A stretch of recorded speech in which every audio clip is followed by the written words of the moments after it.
I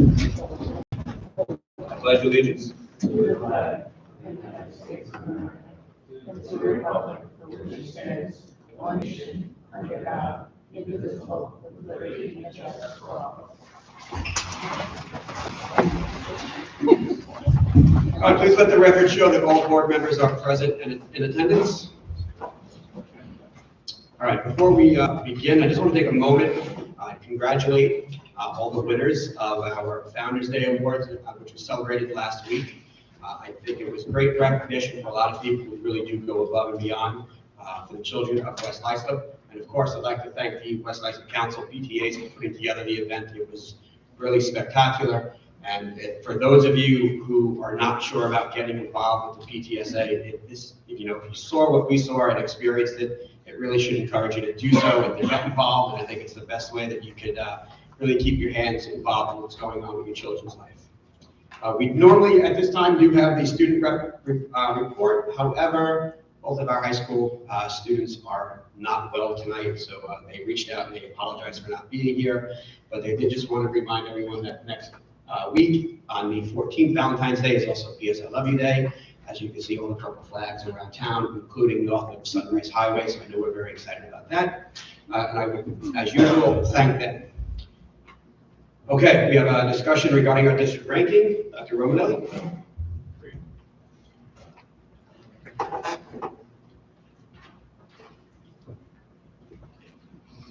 Thank you, Mr. Tussey. So I threw together a few slides for tonight. We're really proud of some of the news that we'd like to share. For those that may have seen, there was an article published last week just regarding New York State school districts that were ranked based on their ELA assessments from the previous year. I'm really proud to report that West Islip was ranked #1 in New York State, tied with 22 other districts, so there's the disclaimer there. But we were actually among the top 5 on Long Island, top 2 in Suffolk County, and in actuality of the districts in the top 35, only Scarsdale and Syosset. If you do look through here, you'll see, the first few districts tested double-digit students or just above 100. You see Scarsdale has over 300. Syosset has a large number, and we're at 316. So we're one of only 3 districts on that list that tested over 300 students for the ELA assessment. So we're really, really proud of this designation, and just wanted to share that this evening. So thank you for that time to do that.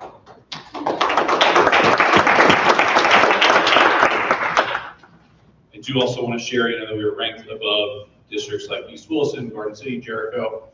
So, anyone feeling that West Islip can't be the #1 district in New York State should definitely check out that data there. Graduation rates. We're also really proud to announce actually that this week West Islip was noted as having a 98.7% graduation rate from the past year. That's actually 24th in New York State out of 670 districts. We are 6th on Long Island. Here is the Long Island chart. You can see us at #6. We are also 3rd in Suffolk County. And not to take away from Shelter Island, they have about 14 students that are graduating. We're at 316. So you can see that we're really, really proud of this to really be one of the top districts in Suffolk County and on Long Island with our high school graduation rate. So we're very, very proud of that. We will be posting this information. I know the charts are small, but we really wanted to show where we were in those rankings there. We also just wanted to share, with all good news comes some not so great news, our New York State accountability status. This is something that we've seen through the years kind of bounce around different schools in the district and over Long Island and New York State. There are different accountability measures that take place with New York State assessments. Okonock Elementary, we just recently moved off of the TSI designation for Manatuck Elementary School, and however, we are going to be receiving that designation for Okonock Elementary School next year. So just to explain what that means, what it means to actually be a targeted supported improvement school, New York State looks at achievement on the New York State assessments for grades 3 through 8 in math and ELA, and they break it down also by individual student groups. So looking at all different ethnicities, socioeconomic status, things like that, to take a look if any different student groups are struggling on these assessments in the district. Previously, you had to have 10 students per grade level to be considered and evaluated in these different areas and student groups. They changed that to you had to have a combined amount of 10 students in the building being assessed to take a look at this. So the two student groups that were identified at Okonock as not making progress on the New York State assessments were English language learners and our economically disadvantaged students. We appealed this decision. We feel that it's really unfair. We had 11 students in total in that English language learners group take the New York State assessments combined in grades 3, 4, and 5. So to put that in perspective, that's about 3 or 4 students per grade. That are all, we have a pretty significant opt-out rate still, so less than half the students in these student groups took the assessment. It's a challenge because these students, when we look and we really dig deep and look at individual students, it's many students with limited English proficiency that are being assessed on an English language arts exam at the state level. So with that being said, though, we also have some overlap for our English language learners and our economically disadvantaged students. Some students fall into both categories, and that in turn creates us being a target district as well. So I point this out because it takes a number of years. Our English language learners make probably the most progress of any students in the district if you really do look at the data, because there's so much growth to be seen. And as you can see with our rankings in the ELA regions, as #1 in New York State, our students get there and they get to where they need to be. It takes a little bit of time. It's a challenge when students are new to the country, come in with limited English, and are being assessed on the New York State assessment. So wanted to share that as well, just to be completely transparent. So when we do see these types of stories, in Newsday, which I'm sure will come out at some point, just to keep this all in perspective, that this is a small segment of our students at one of our schools in our district that will make progress and are going to make progress and are going to be one of those 316 students that you see meeting with 100% proficiency on the ELA exam in a number of years down the road. So thank you very much for that time. Okay, thank you, Dr. Romanelli. I just want to address the gentleman in the back who asked about the veterans exemption. So I was just given a little information here. It says that the veterans exemption is different than the disabled person's exemption, but we do have 752 veteran exemptions in West Islip. I don't know if that helps. Can I assume that you are a veteran? So I do want to just acknowledge it and thank you so much for your service and everything you've done for the country.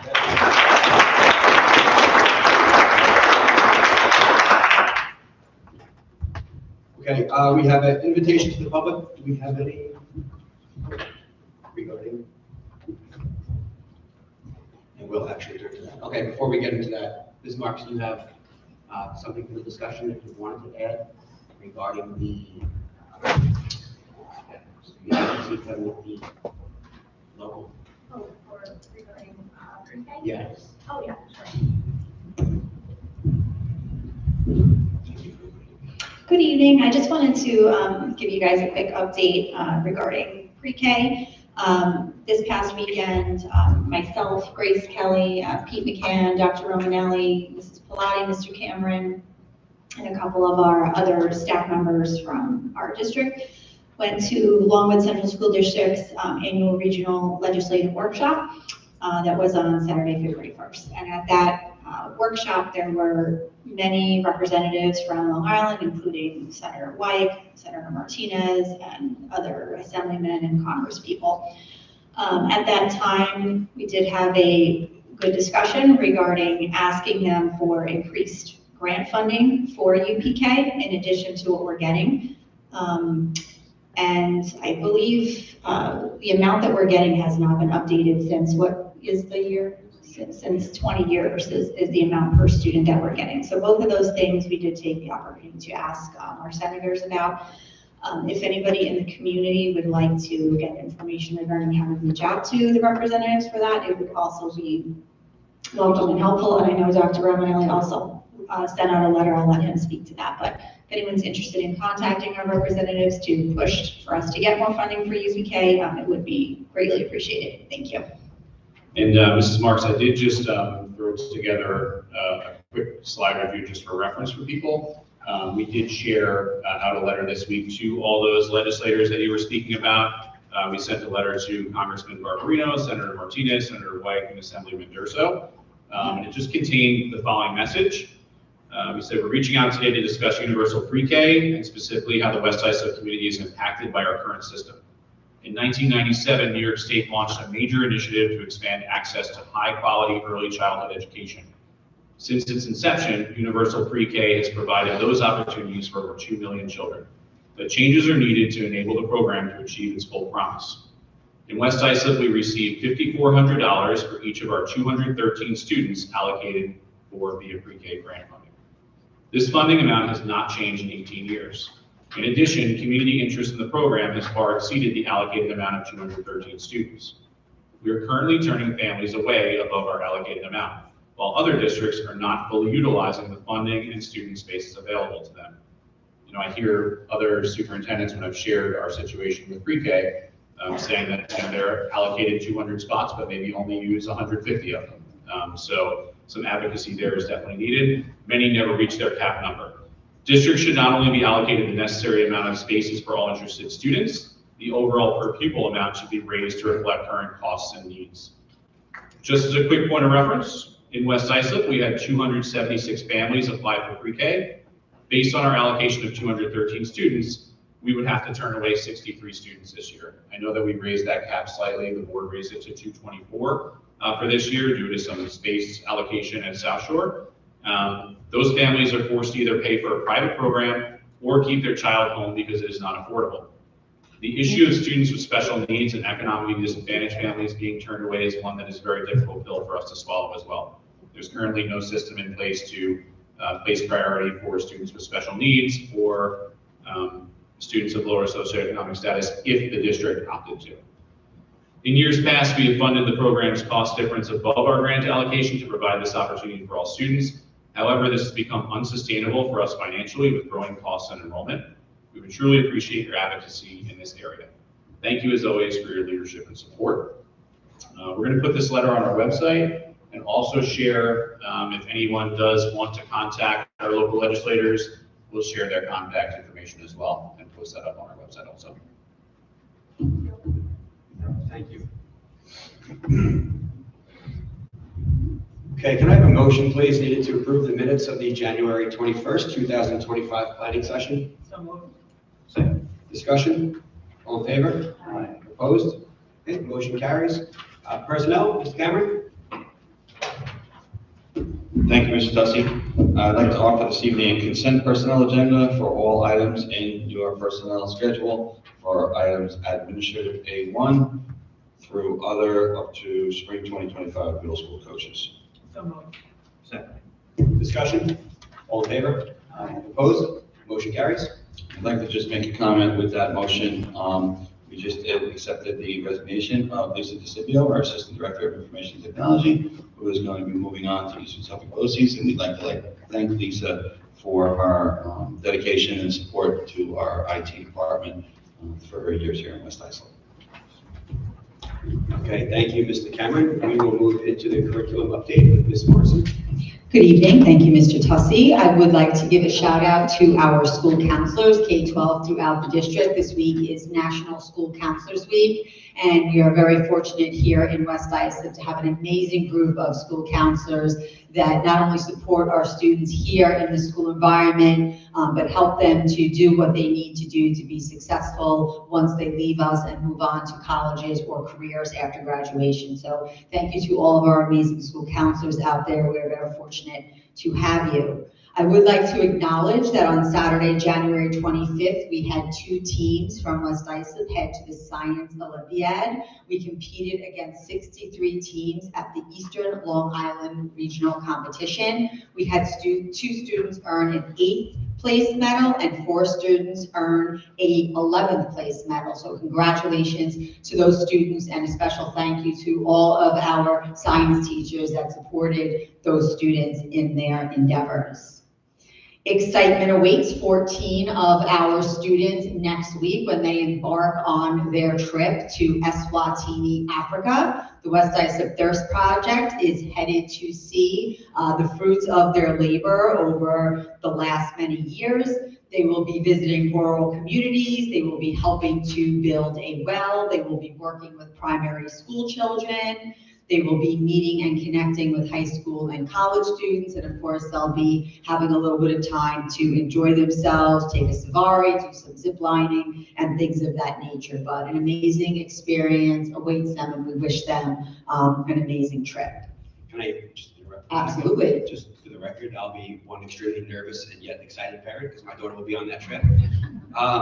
And it's really just a great opportunity. I have to say, last year when they came and they presented to us their experience there, it brought tears to my eyes with what they did. So when my daughter said she had this wonderful opportunity, I said, we have to do this. And it's a great opportunity. So those of you who have kids that are getting ready to get to the high school age, get involved in the Thirst Project. It's incredible the work that they do, and it is really, it's a special thing. So just wanted to share that little tidbit of information. Great stuff. We can't wait to see the pictures and hear all about it. And updates related to district curriculum and instruction initiatives will be shared by Mr. Antonello during the Education Committee update. Thank you. Okay, thank you, Mrs. Morrison. We do have our report of board committees. We will start off with the Safety Committee, and Mrs. Marks will take that. The Safety and Security Committee met on February 4th at 5:45 p.m. the Beach Street Middle School Media Center. Committee members present were Grace Kelly, myself, Dr. Romanelli, Mrs. Morrison, Mrs. Pilati, Mr. Cameron, Dr. Bridgman, Dr. Marquardt, Mrs. Harvey, Mrs. Williams, James Fossey, Dr. Kylie Rendon, and Mr. McAlevey and Mr. Kane. Items discussed, technology updates. We've been doing some testing to the camera servers. At some point, one of the servers went down. There was a discussion regarding the district keeping our own internal backups. That way we have it in case that happens again in the future. Some door strikes were added, Baby Bus Circle and the high school. And at Okonock, a Gallagher lockdown was performed. What this is actually remote lockdown from our main camera room headquarters. So without having to make a phone call over to the school or anything like that, with the touch of a button, they can put a school into lockdown, which I thought was really cool. The testing went smoothly, so we do have that capability. Safety and security updates, there were some new hires done in conjunction with the new model for after-school security, as well as we have 2 more available armed guards now for backup. So if anyone is out, we do have the backup that can be readily available. Good news for high school ID cards. At one point last week, there was only 1 student in the entire school that didn't have their ID. So the progress in that has been huge. A lot of credit to Mr. O'Farrell and everybody at the high school and the students for doing what they need to do every day. There was a meeting at Good Samaritan Hospital at our last board meeting. We did have some parents concerned, spoke up about someone that had left the hospital and had been down by Bayview. And this has been seen, I guess, with some increase of people leaving the hospital, maybe mentally ill or for whatever reason. So there was a meeting with about 45 people that took place at Good Samaritan Hospital, which involved our security staff and many members of the community, as well as people from Good Samaritan Hospital. The main message is when you're seeing something, say something, keep calling 911. They do actually have procedures in place that they will help people get Ubers home so that they're not just being displaced. I guess they will work with a company, cab companies, to try to get people where they want to be going. And I guess we're always reviewing our own procedures, and there was another incident that happened recently and everything seemed to be working properly, where there was good communication. Mr. McAlevey's on top of everything and immediately communicates to all of our schools. And for next year, they're discussing getting a more permanent senior parking placard. I guess what we have now is paper and can be pretty easily reproduced, or our students are super creative, or both. So they're looking for next year to get something plastic that would hang from the driver's side that would be more difficult to fake. And lastly, buildings and grounds updates. We've been talking for the last couple of weeks or months regarding our facility usage and safety concerns, and we have outside groups coming in on the weekends to use the facility. So there's ongoing conversation about those groups and having security present and what kind of fees we're charging. And the meeting was adjourned around 6:20. Thank you. Great, great. Thank you so much. Education Committee, Mr. Antonello. Okay, yeah, I got it. All right, thanks, Mr. Tessie. The Education Committee met on Tuesday, February 4th at Beach Street. All administrators were present. Board members present were Grace Kelly, Christina Marks, Quinn Bedell, and myself. The first item that was discussed that Dr. Romanelli gave full details on were the good news numbers, the English Regents results. Secondly, Ms. Morrison talked about the high school graduation rate. Also, Dr. Romanelli went into full detail. Actually, he stole my whole report, pretty much. Sorry. Okay, but he's much more articulate, so that's good. All right. Also, we discussed the accountability status and OpenOp, also detailed by Dr. Romanelli. And fourthly, the Geometry Regents is going to be on June 11th this year, so that's earlier than usual. And as a result, the high school has requested an asynchronous day, a virtual day, grades 10 through 12. There was an update on the mastery learning and equitable grading practices. Mrs. Morrison presented us with a draft of a plan to deal with equitable grading across the district, dealing with things like consistent grading policies and consistent policies as far as homework was concerned. There was an update on grade 3 foundations, which is progressing well. Level 2 was completed and level 3 will be starting. West ISA is actually giving a presentation tomorrow at Eastern Suffolk BOCES on elementary literacy. And the meeting adjourned at 7 p.m. Thank you, sir. Let's move into Finance Committee with Mrs. Kelly. Thank you, Mr. Tessie. The Finance Committee met on February 4th. Committee members present were myself and Christina Marks.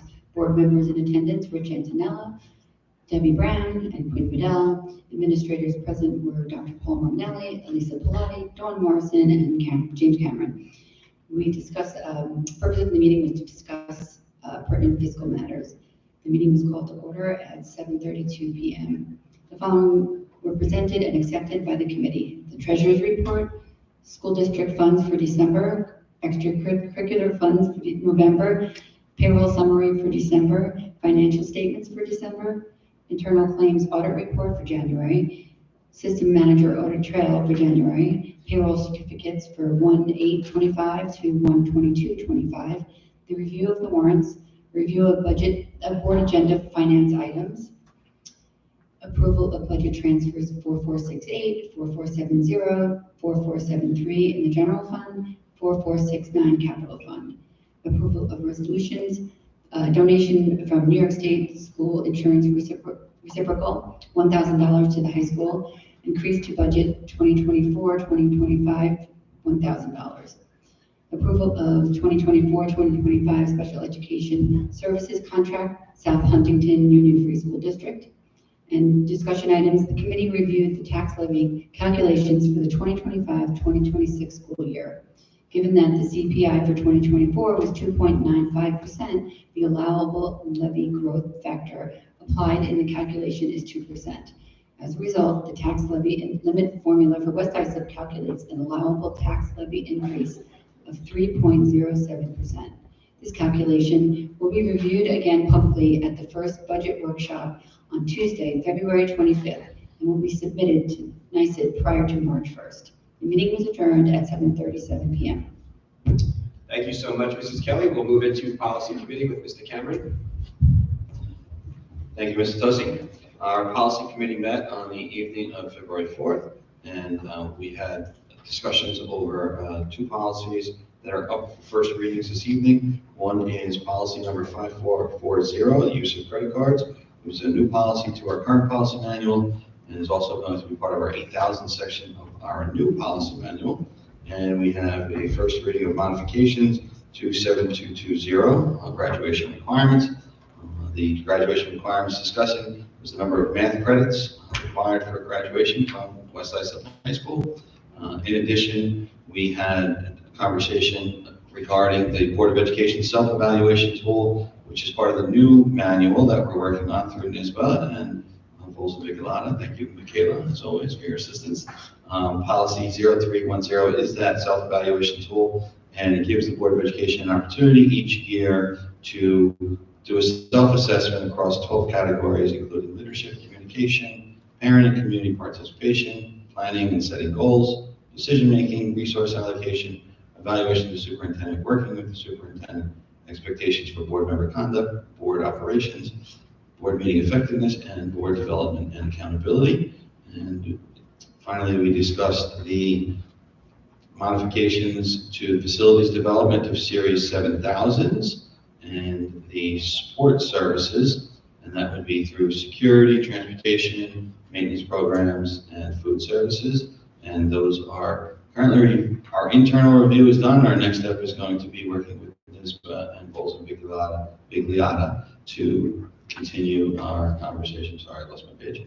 Bolsa Vigilata to continue our revisions to the recommendations from NISBA. Our timeline for the completion of the new manual, we are currently completed 6 out of the 10 sections of the new manual. We have 4 remaining sections to be completed internally. There's still continuous work through NISBA and Bolsa Vigilata on those things. And our goal is to be fully set with our new policy manual by September 1st of next school year. Our future policy committee meeting dates are March 11th, 2025 and April 10th, 2025.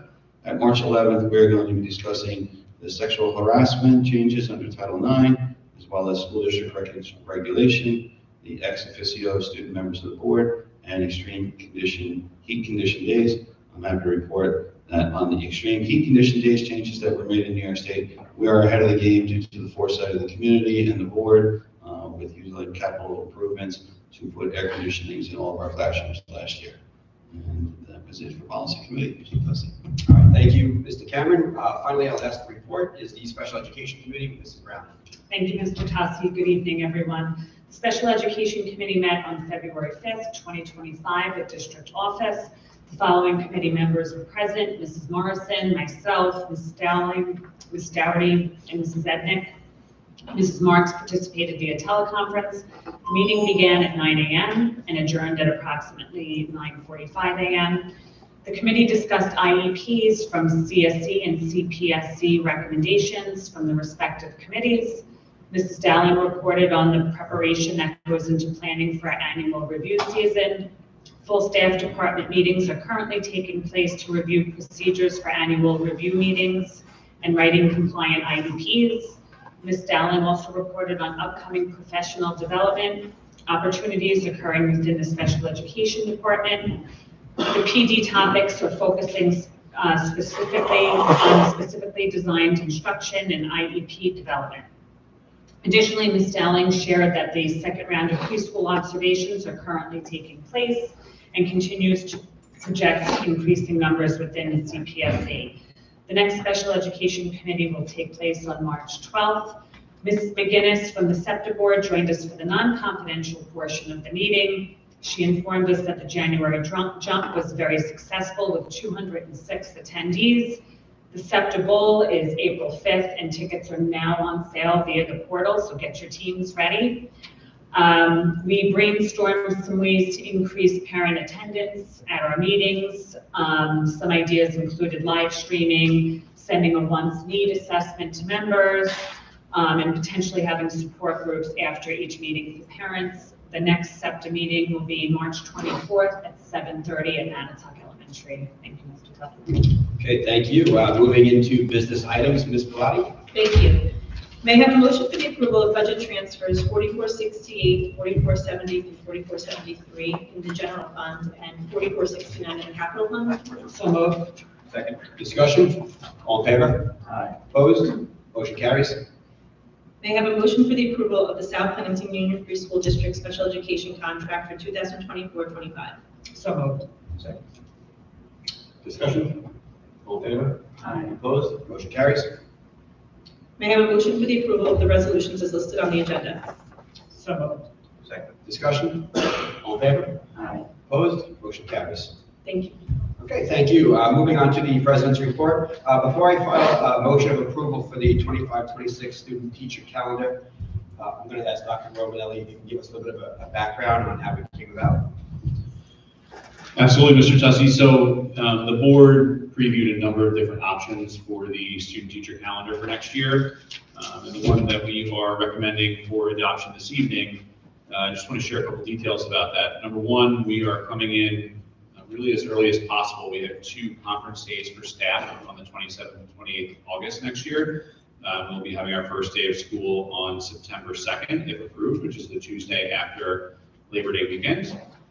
We also are ending on June 26th, which is the last Friday in June. So we start pretty early and pretty late. As people are aware, we have a number of new required holidays, which we're happy to observe in the school calendar. We have Juneteenth and Lunar New Year that are required days off now that are new to the calendar. And there's a number of factors that go into play when we create our district calendar. In West Islip, we have 184 required days. So we actually have 181 instructional days, and we have 3 conference days for staff. So we have to have all of our numbers add up to 184 to be in compliance. That varies from different districts. We also try to match up with the Eastern Suffolk BOCES calendar. They have a total of 181 days, and we have 184. So we kind of have to figure out 3 different days there that we can kind of make up. We also have the factor of snow days. So we do build 2 snow days into our calendar. The way it works in West Islip is if we have a snow day, we actually have one built in that we take back, and then school is in session that day. If we have a second snow day, we take another one back, and then everything after that is virtual days. So we have 2 built into the calendar though. This year we built in those snow days for the coming year on May 22nd, which is the Friday before Memorial Day weekend, and also May 26th, which is the Tuesday after Memorial Day weekend. So if we were to have snow days in next year's calendar, we would first give back May 26th, which is the Tuesday, and then May 22nd, which is the Friday. It's a challenge to build in those snow days over the April break, because then if people already have vacation plans, it's tough to say, right, you're coming in the middle of April break. So this was the best possible solution that we found. And the holiday break was a little bit tricky this year as well. With January 1st falling on a Thursday, it's tough to just say, let's come in on January 2nd. So we are unfortunately we've been off on that Wednesday before Thanksgiving. We're going to be in next year, but I do promise that in future years, when it is possible to give that day off, we certainly will again. So this is was option number version 5 that we looked at. We'd ask for that adoption tonight. Okay, so with that, can I have a motion, please, to approve the 2025-2026 student teacher calendar? So moved. Second. Discussion? All in favor? Aye. Opposed? Motion carries. Okay, can I have a motion of approval for the real property tax exemption, section 4673 for eligible senior citizens with limited income? So moved. Second. Discussion? All in favor? Aye. Opposed? Motion carries. Can I have a motion of approval, please, for the resolution of the real property tax exemption, section 459-C5 for eligible persons with disabilities with limited income? So moved. Second. Discussion? All in favor? Aye. Opposed? Motion carries. Okay, can I have a motion of approval regarding the Board of Education, which approves the recommendations of the Special Education Committee of Students as listed in the district's backup and authorizes the district to arrange for appropriate services? So moved. Discussion? All in favor? Opposed? Motion carries. And I don't need a motion of approval for this. I just want to take a second to, once again, I know I mentioned the purple flags that are up and down Higbee and Udall Road. I just want to thank Mr. Jablonski and the high school student government for putting all of that together. It's just another symbol of what this community does when it comes together for a cause, and it is quite refreshing to see. So I thank him and the high school student government for that. Okay, we'll move into superintendent's report. Thank you, Mr. Tussey. Just 3 quick items. Number 1, we are testing out our live streaming actually tonight. So this is our first time we're live streaming a board meeting and kind of working out the kinks with that. We'll be announcing that at all of our upcoming meetings, that these meetings will be live streamed. So if you're not able to attend in person, you can view the meeting from home and keep up to date with what's going on across the district at all of our board meetings. Also, just a couple of exciting announcements. Number 1, Mike Hazelton and Noah Butler, grade 11, both worked with Habitat for Humanity on the construction of a home in Brentwood. What is unusual about this home is that actually this is the first home to be built by Habitat for Humanity using a 3D printer, which is really, really cool that we were involved with that. We had students in our district taking part in that. The boys are both IB students, will be attending the dedication of the home next week, and we'll be sharing more information when we have it. We're really, really proud of them. And both very modest. They don't want a lot of publicity on them, but I had to share. Yes, absolutely. And also just wanted to share that we had received a communication from the class of 1975, who's having their 50th reunion this year, and they're going to all be coming in for a tour at the high school over the summer in July. So I'll be leading the tour with Mr. O'Farrell and any board members that would like to attend. We thought that was really cool that we have 1975 class coming in 2025, and it's a 50-year reunion there. So anyone that would like to join, we'll share those details with you. Amazing, I love it. Thank you. All right, thank you. I do have a few people from the public who do wish to speak. So at this time, I would like to call up Roberto Nicola, Jr.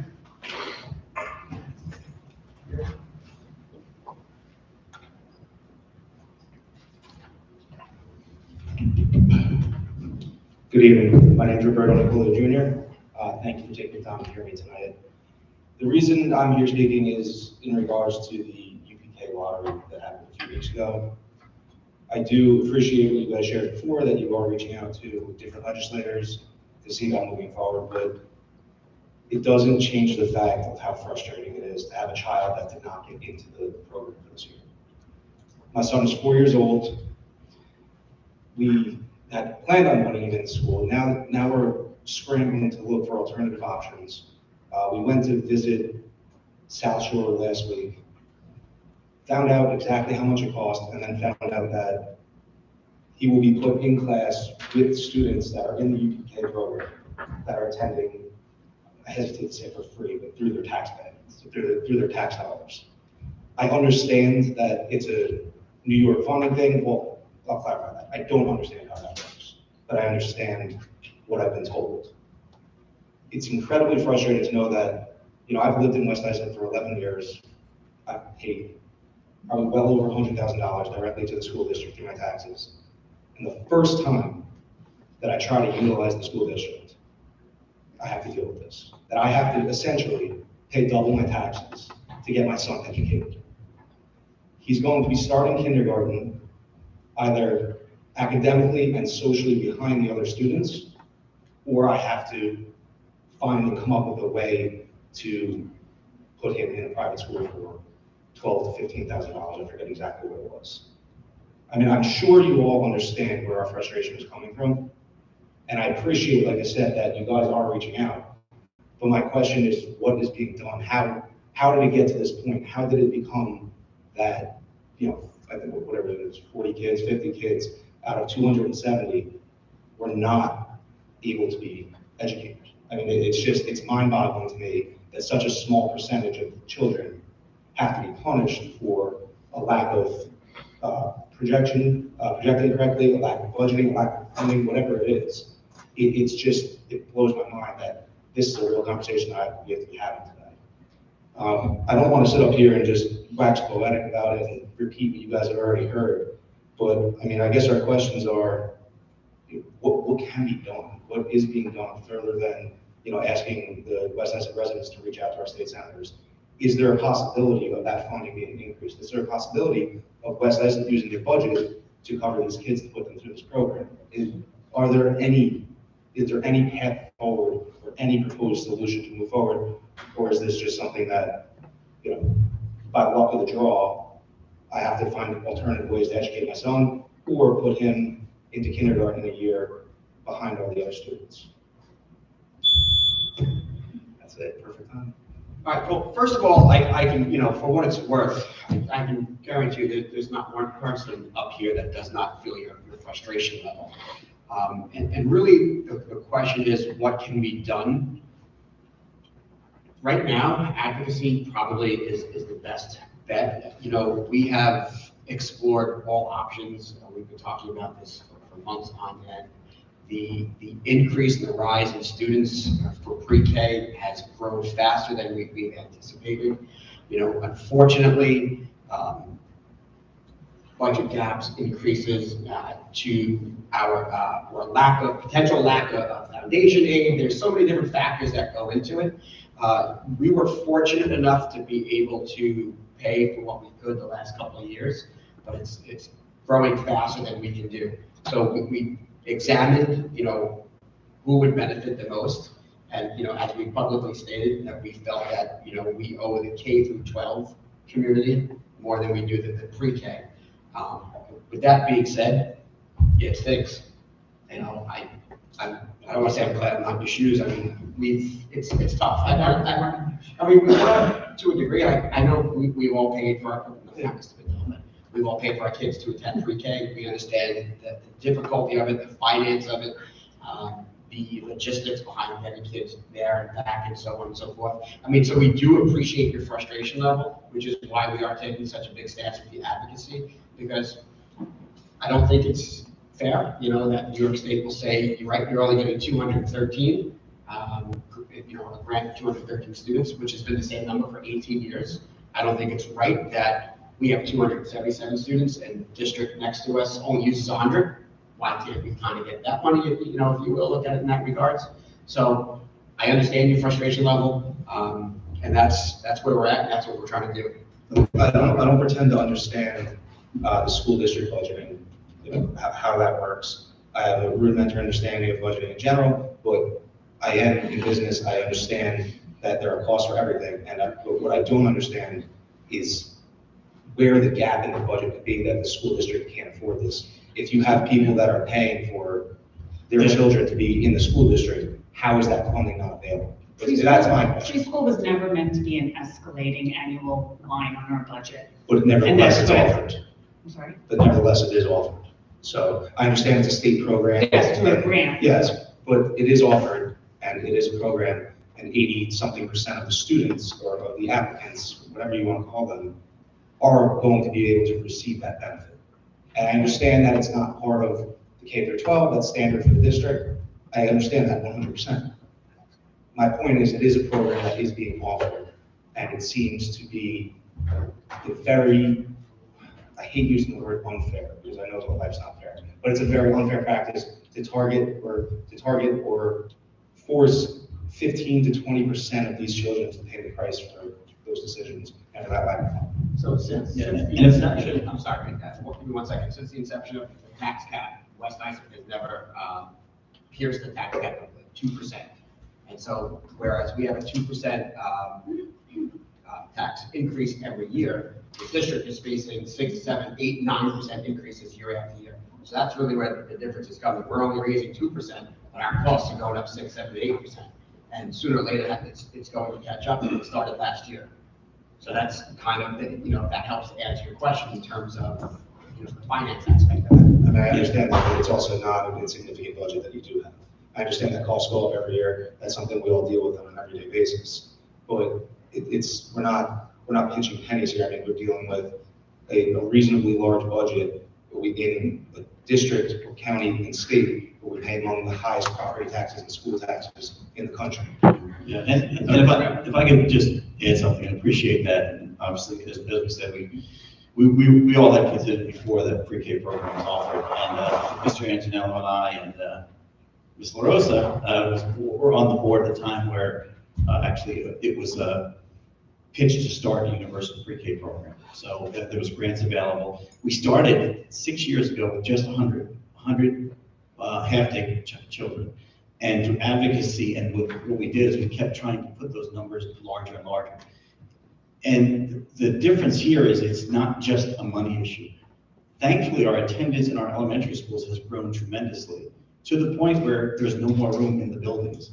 So for us to look at partially, you know, the expense of funding the rest of the children would be a dollar amount, but the amount of trying to create space in our buildings would have to reposition many different things. It could be repositioning our middle schools or repositioning children out of the current redistricting. So there's a lot involved, and you know, it's certainly everything that we discussed, we all advocate to get as many as we can. We pushed it to the limit the last couple of years, and it's really grown, which is wonderful that it's grown so much, but I totally understand your position as I had 3 in pre-K at the same time, and it was like a mortgage payment. And it was what we did because we wanted to your point, to make sure that our children were in that realm, but it wasn't even an option. So we pushed as far as we could. And if it was, I think if it was just a money thing, we would push and push, but we're out of space. So we'd have to potentially redistrict the school to fit the classrooms in there. We're using South Shore because it's a great alternative to have in the district that could take as many as, we push them to the limit. So we've advocated to do as many as we can, and we've got there in the last years, and it's just that the numbers have grown so much. So I'll leave off with just one last statement and then just a question to the board. From my understanding, at least 2 schools, you say it's a space thing, at least 2 schools that I know of are leased or rented out, or however you want to phrase it, to private institutions, which I understand, maybe there was a dip in attendance for years, they went out, but at least 2 of them are, and I believe there's one further up Eagle Road that's closed completely. Okay. So what is the plan moving forward? I mean, I don't know the census numbers off the top of my head, but it's very obvious that there's been a huge boom in children since COVID the last 5-6 years. This problem is not going to go away. And I understand the business decisions behind leasing those schools out to these private things, these private companies, and I get it. But I wonder, what is the plan moving forward? It seems like it's a bigger issue than, my son. Well, if you're getting to, I guess, the plan to take control of those schools again, I'm not. Yeah, it's definitely not. I mean, the revenue we make versus what it would cost to run an entire building, I'm glad that revenue trumps the child's education. So I'm glad that your revenue trumps child's education. No, and I Please think understand, hold on, that goes back on the taxpayers as well. So the cost of opening up a new school building would be millions, just millions that we don't have. So now we're taking revenue away, and now it's not feasible, not with 2% tax cap. So do you want to pierce the cap and go at 8 to 9%? And there goes your tuition for your pre-K because your taxes are going up. We pay one of the highest taxes in the state. I mean, it's Long Island in general pays extremely high taxes, as we all do. We all live here. We understand it. And I get it, but so my question then is, what is the plan? If you want the lease revenue, right? I get that. The cost of opening a school is not cheap, but that is the school district's obligation to its taxpayers, is to offer the schools that are needed to educate the children in that district. So it's not, I know it's not as simple as that, but it is. And I think what we fought when I was in the district in the 70s, recently, we had 7 elementary schools, right? And population dips and ebbs and flows, so we're down to 4. But we are seeing this as well. The reason that we kept the buildings and leased them is that if we ever did potentially need them in the future, we would have those options. So there's definitely a long-range plan that Dr. Romanelli and the district will work on, and maybe they include those schools. So, the Becerra property is a perfect example. Part of the community a couple of years ago, we were going to sell that to a developer, but we decided to keep that in the district. But that building alone, just to get it up to speed, OC spent this year $14 million just to reopen the building. Not out of ours, OC's, right? They paid the full gamut on that. That is a 10-year lease, at least 1 year in 9 years, if we need it. And God willing, we have that many students. We have the ability to take over a brand new building without that. So it's all part of the plan. It doesn't help for this year, but there is the long-range planning of keeping those buildings was, if we do get to that wonderful situation like we were in the 70s and 80s, where we need 5 or 6 schools repositioned, we have the ability to do that without having those buildings. Yeah. And if I could just add, thank you for your question. I know that many of the things that we say up here are going to be of little or no consolation. I will say that we look, obviously short and long-term budget planning. Just to put it in perspective, and I know I've shared this a little bit before, but last year we were in a really challenging situation where we're looking at facing monumental cuts in state aid. We were looking at a huge inflation rate between 8 and 9%, and we found ourselves in a really large budget gap. So we take a look at, what are our programs, we do an analysis, we reflect on what we're doing. Last year we eliminated 19 aide positions, we eliminated 5 teaching assistants, we absorbed the retirements of teachers. We eliminated our in-district summer school, we took away transportation to our alt school, we eliminated a social worker, we eliminated one of our library media specialists, and we utilized over $4 million from our reserves that we've been saving for situations like this, to address gaps when things like that come up, rising healthcare costs, rising transportation costs. And it's not to put new things in, it's just to maintain the programs that we have going on in the district. So it's not like an exorbitant piece. So when we look at, everything's a decision, right? And, when we look at programs that are non-mandated that we receive grant funding for, that we believe that we can send our allocation of 213 to an excellent program.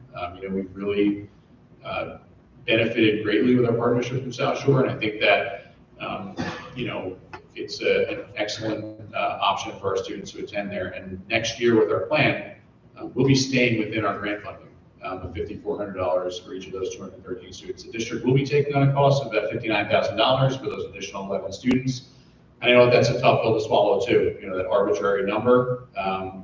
We had talked about staying at that 213, which I think would have been a lot cleaner, to be honest, but there were a couple of extra spaces that we could utilize, and the district did pick up that cost. So again, to Mr. Tussey's point as well about the 2% tax cap, we could put a budget out there that pierces the cap. We could look to add in all different programs and have everything, but we don't feel we'd have a budget that the community would support. And I know it's a little no consolation, but just to add one more thing, we are reintroducing that funding, the hundreds of thousands of dollars that we've been paying over the grant money for pre-K into our K-12 budget. So we're looking at restoring some of the things that we cut last year because we found that we got too tight with some of the cuts we made in certain areas. We've looked to, put in a new literacy program, K-5, that our pre-K families that are maybe not utilizing, taking advantage of the program this year in district will reap the benefits of that K-5 literacy program in the coming years, for those years that they have in elementary school. We're adding in new teachers because of the rising enrollment, literacy specialists and things like that. So while this year of pre-K funding may not be beneficial, I know it's tough when you're paying that much in taxes, that we can assure you that the K-12 experience, the funding will be allocated into K-12, where our families will be able to utilize that in the coming years.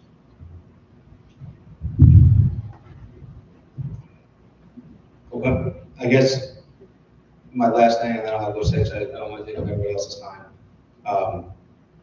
What is the plan moving forward? Is this going to be an issue year after year for the foreseeable future? Are we not? The plan moving forward is we are going to max out the 213 students that the state gives us for grant. Do you think that advocacy that you were speaking about before, do you see any chance of success with that? I hope so. I don't want to say one way or the other and give anybody false hope, but I can say I hope so. When you look at the legislative priorities that different groups make in the education world, the big ones are NISCUS, which is the New York State Council of School Superintendents. You see pre-K in their top 10 advocacy items. You see that with the Nassau Suffolk School Boards Association, with the New York State School Boards Association, with the Suffolk County Superintendents Association. So every group has pre-K in their top 5 legislative priorities. So I do think that if we do reach out and make our voices heard and all these different groups are advocating, then we're having a different conversation. If we're coming back and saying, oh, our grant allows us 300 students. Now we're talking about where are we going to put them? And so trying to figure out that issue rather than, the space and financial. I can just add 2 more things for you. You seem like somebody that wants to dive in and kind of understand where we're coming from. We do have materials that were presented, I think, at our December Board of Ed meeting, and they are on the website. If you want to look through them, there's a lot of good information on here, charts, numbers, all that kind of stuff that I think you're interested in learning more about. And I know that, you did call out that there's a limited number of students that aren't being serviced, but, we did take a look at it across Long Island, and I know it doesn't help you, but even with us capping this at 244, we are still going to be able to service over 80% of the students in the district, and I know that's unfortunate for the kids that didn't get picked in the lottery, but comparatively speaking, across Long Island, we're all the way up here. So, I mean, for district-wise, I think we're doing a good job, and the only other thing I wanted to say is I'm not asking for blind trust. None of us are asking for your blind trust, but you have 3 working moms up here. We all have kids in the district. You got 3 full-time dads. Some of us are educators. Like, we all have kids in the district. Quinn is a graduate of West Islip last year, and we all are in agreement on this decision, and we all understand the value of pre-K. It's very important to us. And for the record, I know this doesn't help, but my kids did not go to a full-time preschool program. They didn't go to an expensive preschool program, and they turned out fine. My son's in Hofstra, like they're going to be okay. This is a great school district, and again, it's not asking for blind trust, but if you can just try to give us the benefit of the doubt, like, we all have our hearts in this, and when we make decisions like this, we don't take them lightly, and it's only because we think this is the best thing for all the kids in the district and the community when we come to something like this. I know that doesn't help you, but just kind of asking for, your grace a little bit, that we have good intentions. Thank you. And the reality of it is your children will reap the benefits when you get here as well. So we're going to move into Diane Tito.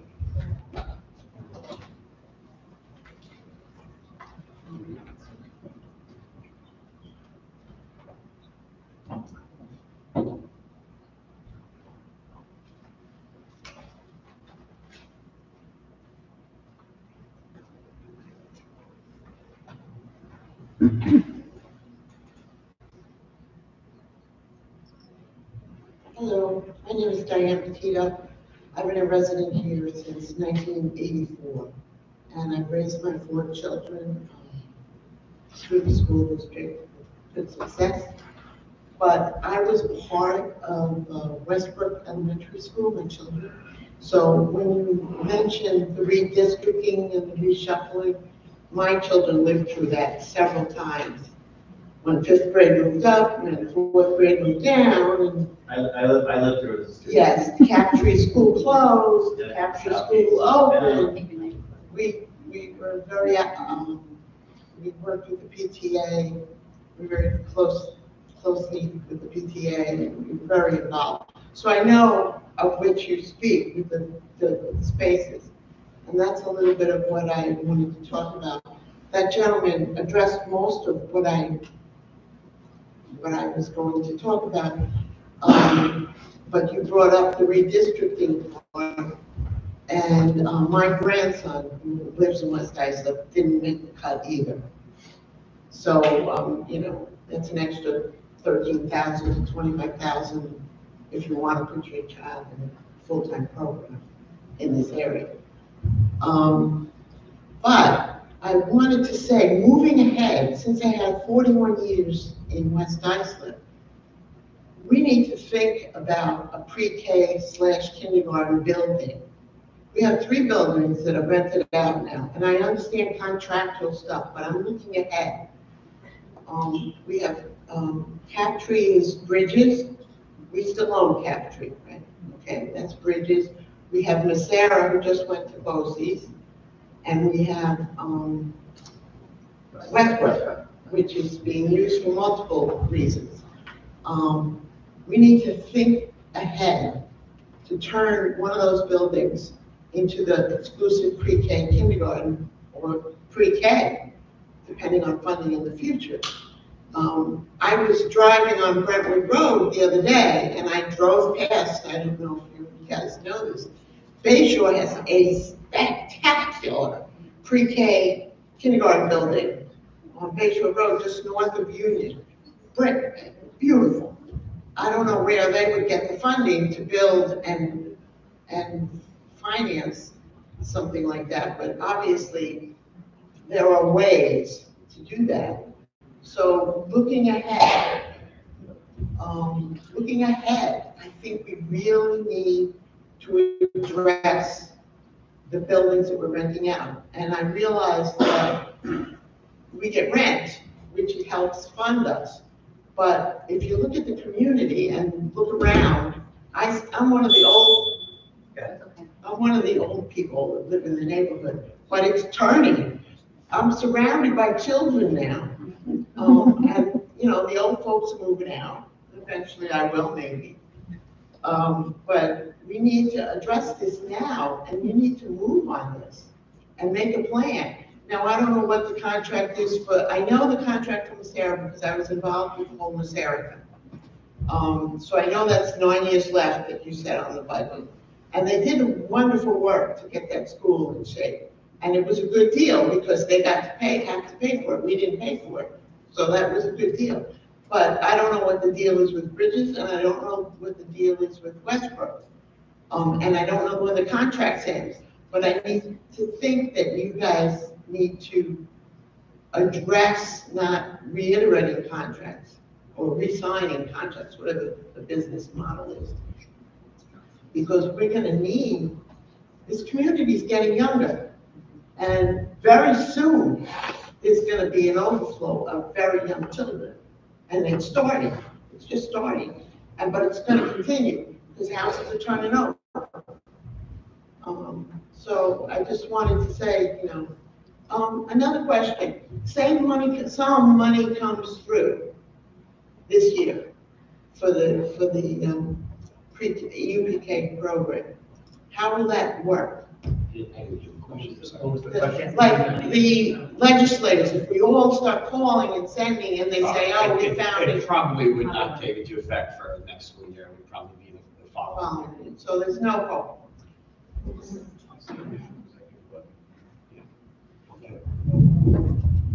You know, the governor puts out an initial executive budget in January, which we just saw. So we looked at it last year. You know, foundation aid was fully cut for us last year in the initial proposal, but then was reinstated later on. So there is typically some progress that's made, you know, over the course of the initial proposal towards the end. We know that next year is an election year for the governor as well. So we don't know if that's going to indicate a more friendly budget cycle or things that legislative priorities that people are looking for to be more agreeable at putting them into place. So, you know, personally, I would say that I'm hopeful for the, you know, maybe not as much so for this year, but in the near future, that we can get to a place where we can, you know, all be in agreement with what our program looks like. And just to, you know, address the Bayshore piece, we visited there as a board in the Central Edmonton. You're absolutely right. It's a lovely building. And just like our program that we're bringing over to South Shore, their program is fully grant funded. And they have YMCA staff that educates the students in that program. So they've created a similar model that we're moving to right here that the community is very happy with. They do receive a little bit more funding than we do, I believe, in terms of their grants, a lot more. So, you know, we're advocating so that we can grow, receive some additional funding, and, you know, start having those conversations like you're talking about, you know, about how we can expand our program. And just to clarify on that, so we actually, we service a larger percentage of our pre-K students than Bayshore does. So we've pushed ourselves. So we're at over 80%, they're only at 74%. So even with all the federal money and the grants that they have, they're still not servicing as many as was nice to serve.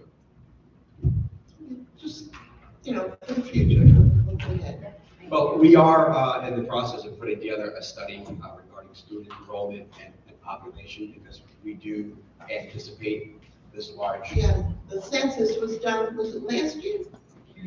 But there's been a lot, It was big actually turnover going of down, property. we actually thought it was going down, and then all of a sudden we got Well, served now kids. everybody. COVID, a lot of people were home. Okay. Thank you. Thank you so much. And finally, we have William Tarpey.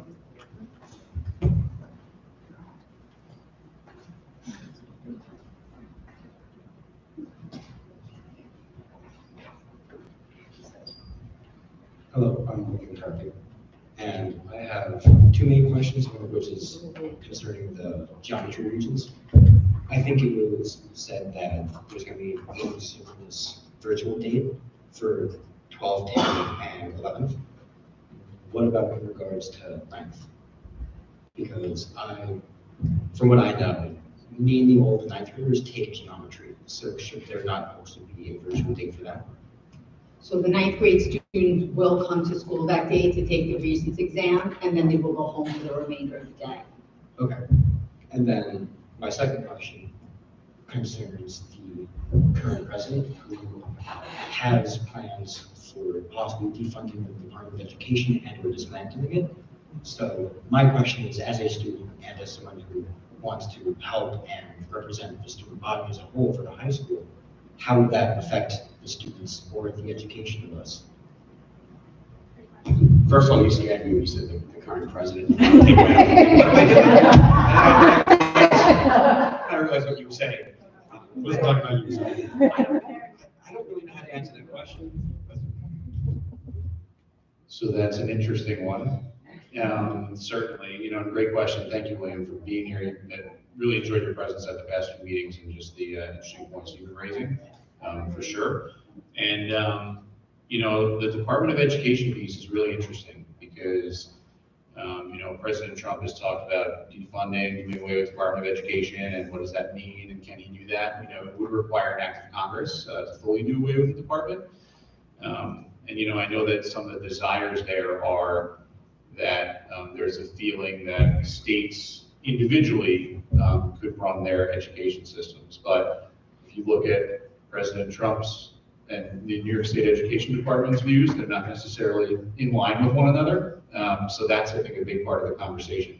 So, to say we want states to be able to run their education department, the commissioner oversees that, but then also you can't really have the federal oversight over what the departments are doing. So I think that that's kind of like the give and take that's going on right now.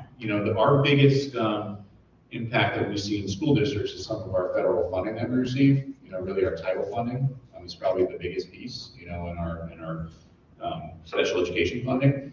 So that's probably most of concern to us. Like when there was a recent few weeks ago, there was some federal funding that was frozen, and then it was quickly after unfrozen. That was probably the only point where we were a little concerned about just some of the funding freezing. But we're going to be just like you, keeping our eye on the issue. And I can tell you that the Department of Education actually doesn't create curriculum, or anything along those lines. So we're just kind of feeling that we can adjust to whatever comes our way, and we'll be in good shape. Amazing. Part two of that is, I understand that the Department of Education also handles certain things as transportation and again, special needs and et cetera, but it can also help in terms of the LGBTQ+ community. So I would also like to ask, if the Department of Education does get defunded or dismantled, how would that affect our current standing as a safe space type school? I do actually have a speech in my pocket about this, but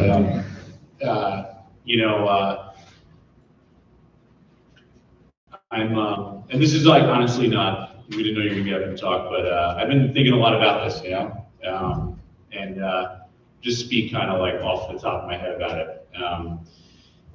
We have a district equity committee, and we've heard from different residents or concerned people saying, is our equity committee going to end based on the new, conversations going on about DEI at the federal level. We feel that we're actually doing this the right way. A lot of times you see people who are rolling out programs or following ideas, and they're doing it in a way that it just doesn't work. And then that's kind of held up as the example of, a type of program and why we shouldn't do things. Our equity committee in West Side, we started up a few years ago. We're really proud of it. We've invited anyone in the community that wants to join that committee. We have people of different viewpoints, and it's really a space that's focused on the idea of just meeting the needs of all students and making sure that every student in the district meets with success. So all I would say to that is, you know, I'm a pretty middle of the road person myself. And I think I am that way because my dad and my brother used to fight like my whole life, and I was kind of like stuck in the middle, and I was always mediating between them. Pure mediator in middle school and high school, and kind of brought that on through my career in education. But you know, we're this board and the central administration. You know, we listen to people. We hear both sides of the fence. We hear different issues, and I think that the one guiding principle that we have is that you can have your opinion on any topic. However, what we can't tolerate is discrimination and is you know, words or actions that make any students in our school district feel unsafe or unwelcome. So, you know, we're committed to making sure that every student in West Islip meets with success, feels comfortable coming through the front doors, no matter your gender, race, sexual preference, any sort of, any piece there. Any student that walks through our doors is welcome in these buildings, and we're going to do everything we can to make sure that they feel safe and that they're able to be successful. Amazing, thank you. I didn't even need to use my speech. That was good. I was going to pretty much say the same thing you got about. That was well said. And William, thank you. Finally, our last card is Ms. Anne Marie LaRosa. Hi there, folks. Well, this was interesting. So many questions and comments. So if you'll just allow me. Dr. Romanelli, early on you spoke about Open Up becoming a target school. Are there resources that are going to be now put towards that program in order to increase their performance on the test?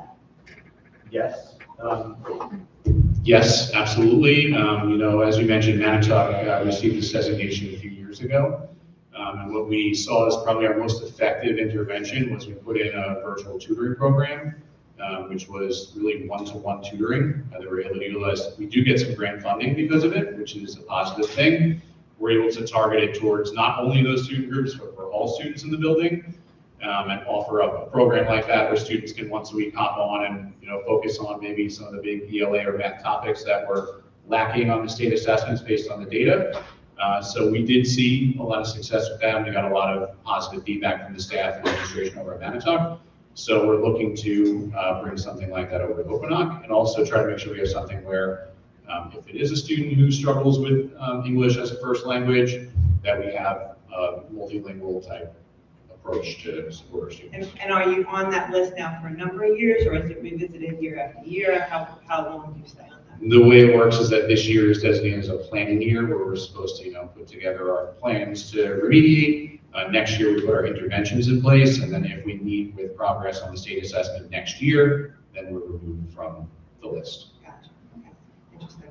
And so then my second comments, I just wanted to thank you for mentioning color purple, wearing purple in spirit of PS I Love You Day. Joe DePalma was a very good friend of mine. And I sat on this board when he committed suicide. I was a board member at that time. He was a community member that worked so hard for West Islip schools. He was a founding member of the Education Foundation Pause, which is not defunct, by the way, and should maybe be revisited in light of the fact that the budget is going to have a shortfall. It was the way that we raised funds in order to pay for some of the things that the budget just could not cover. So Joe was a good guy. It was a sad time. And since then, through his daughter's advocacy of raising awareness of suicide and West Islip actually being ground zero for PS I Love You Day, it has spread statewide and some out to the nation. So while I walked in here, I was going to make fun of Mr. Fassi for wearing a purple jacket, and then he reminded me that it was PS I Love You month, and I said, well, it's you know, kismet that I'm here today. They're up to over 500 schools now nationwide. It's amazing. Schools that have participated in the PS I Love You Day. Amazing, amazing. So again, thank you for that. And then, of course, my last comment does talk about pre-K. I wanted to thank the board for having the foresight to save the program for as much as you can right now. And I do know that it's really hard to be left out of that lottery.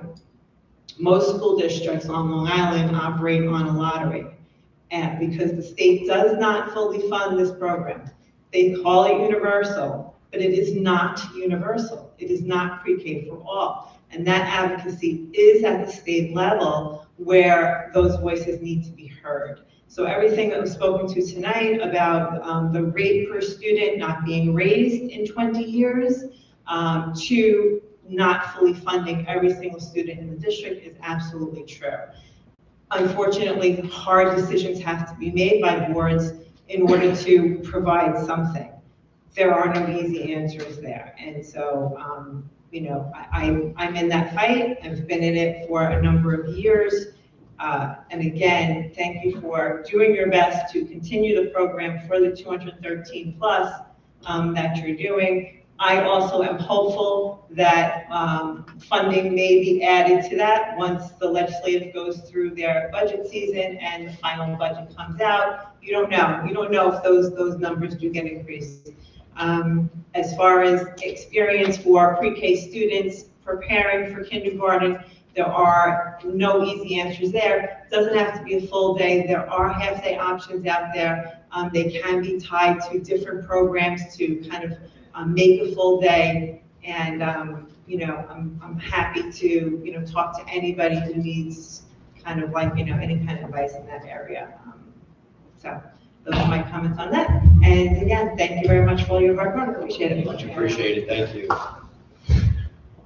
Okay, at this time, I'm going to ask for a motion to adjourn to executive session where the board can discuss personnel negotiations and litigation. So moved. Discussion, all in favor? Opposed? Motion carries. Thank you, everybody, have a great night.